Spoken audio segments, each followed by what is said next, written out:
নারায়ে তাকবীর, নারায়ে তাকবীর, আল্লাহু আকবার। আমি তো শুধু আল্লাহকে ভয় পাই।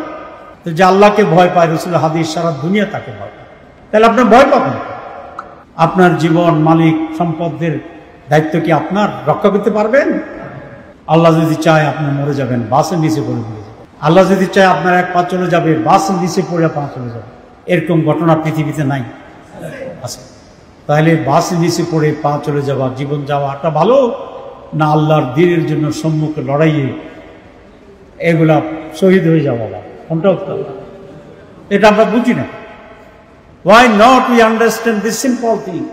আমি মাঝে মধ্যে বলতাম যে ঢাকা মেডিকেল কলেজের ইমার্জেন্সিতে, আমি ঢাকা মেডিকেল ছাত্র ছিলাম, প্রতি মিনিটে কয়েকটা অ্যাক্সিডেন্টের রোগী আসে। আপনারা গিয়ে দেখবেন, সবগুলো কি জামাত ইসলাম করে? সবাই ছাত্র শিবির করে?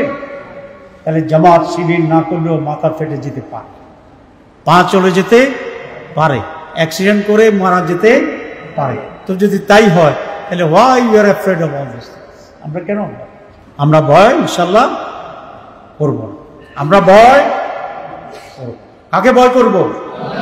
আল্লাহ। আল্লাহকে ভয় করুন, অন্যরা আপনাকে ভয় করুন। হ্যাঁ, কৌশলগত কারণে, কৌশলগত কারণে আমরা কখনো গোপনে, কখনো প্রকাশ্যে, কখনো রাতে, কখনো দিনে আমাদের ভূমিকা না। আমরা সকলে হযরত ওমর হইতে পারবো না। ওমর তো যেদিন ইসলাম গ্রহণ করেছে সেদিনই মিছিল করে ফেলছে। এটা জানেন না? জানেন না? হইতে পারবো না, দরকার নেই। কিন্তু ভয়ে নিশ্চুপ হবে, কৌশলের জন্য। আর নিজের কৌশল নিজে নির্ধারণ করার কোন এখতিয়ার নেই। সংগঠন যদি বলে আপনি এখন চুপ থাকেন, তাহলে আমি চুপ। সংগঠন যদি বলে মিছিল করবেন না, তাহলে করব। সংগঠন যদি বলে দিনের বেলা হাঁটবেন না, তাহলে হাঁটবো না।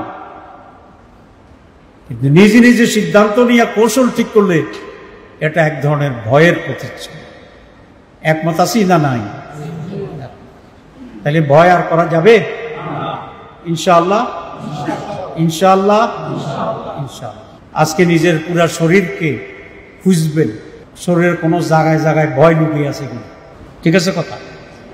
মগজের ভিতরে ভয় খুঁজতে দেখবেন যে কোনো ভয় লুকিয়ে আছে কিনা, বের করে। এটা আমাদের বুঝরাম। কোরআনের আলোকে সমাজ বিনির্মাণে হাজার জুলুম বাধা উতরে যাবে।